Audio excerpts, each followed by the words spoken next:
дар толори меҳмонхонаи Кангурти пойтахт ҷаласаи ҷанбастии фаъолияти муассисаи давлатии Мактаби ҷумҳуриявии маҳорати олии варзишӣ оид ба намудҳои гӯштин дар соли 2024 баргузор гардид. Роҳбарияти Кумитаи кор бо ҷавонон ва варзиши назди ҳукумати ҷумҳурияи Тоҷикистон, директор ва мураббиёну варзишгарони муассисаи мазкур, ҳамзамон собиқадорони соҳа дар ҷаласаи ҷанбастӣ ширкат намуданд. Нахуст Суҳроб Бузоров, директори муассисаи давлатии Мактаби ҷумҳуриявии маҳорати олии варзишӣ оид ба намудҳои гӯштин маърузаи хешро ба ҳозирин иброз дошта, қайд кард ки алҳол дар муассиса 244 варзишгар аз рӯи 5 намуд гӯштини ҷудо, тарзи озод, юнонӣ римӣ, гӯштини миллӣ ва самбо фаъолият доранд. Дар соли сипаригардида варзишгарони ин даргоҳ дар 41 мусобиқаи сатҳи байналмилалӣ иштирок намуда ба гирифтани 95 нишон, 32 тилло, 23 нуқра ва 40 биринҷӣ даст ёфтанд. Ҳамзамон дастпарварони мактаб дар 12 чемпионати ҷумҳурияи Тоҷикистон ҷилои ҳунар намуда, соҳиби 38 нишони тилло, 33 нуқра ва 40 биринҷӣ шуданд. дар 55 мусобиқаи ҷумҳуриявӣ бошад ба гирифтани 92 тилло, 65 нуқра ва 72 биринҷӣ муваффақ гардиданд.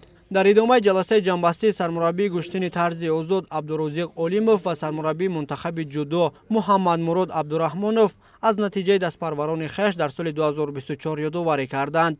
Сипас аз ҷониби мутахассисони соҳа фаъолияти ҳар як риштаи варзиш ба вижа намудҳои гӯштин ба риштаи таҳлил кашида шуд. натиҷаи қобили таваҷҷӯҳ фаъолияти варзишгарони риштаи ҷудо эътироф гардид, зеро дар соли сипаришуда ҷудокорони ин мактаб ба бозиҳои олимпӣ рохат гирифта, инчунин дар гранд-слам, қаҳрамонии осиё, қаҳрамонии ҷаҳон байни ҷавонони то 21 сола ва дигар мусобиқаҳо соҳиби мақомҳои ифтихорӣ шуданд.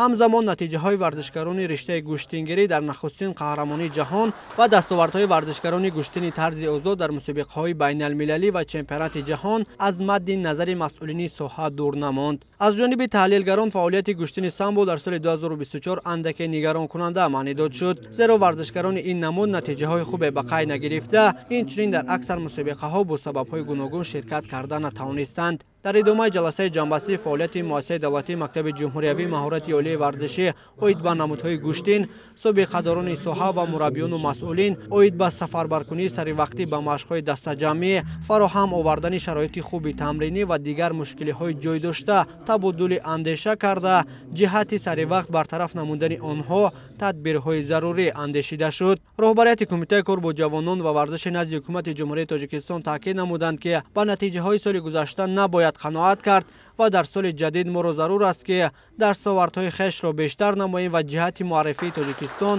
камари ҳиммат бандем.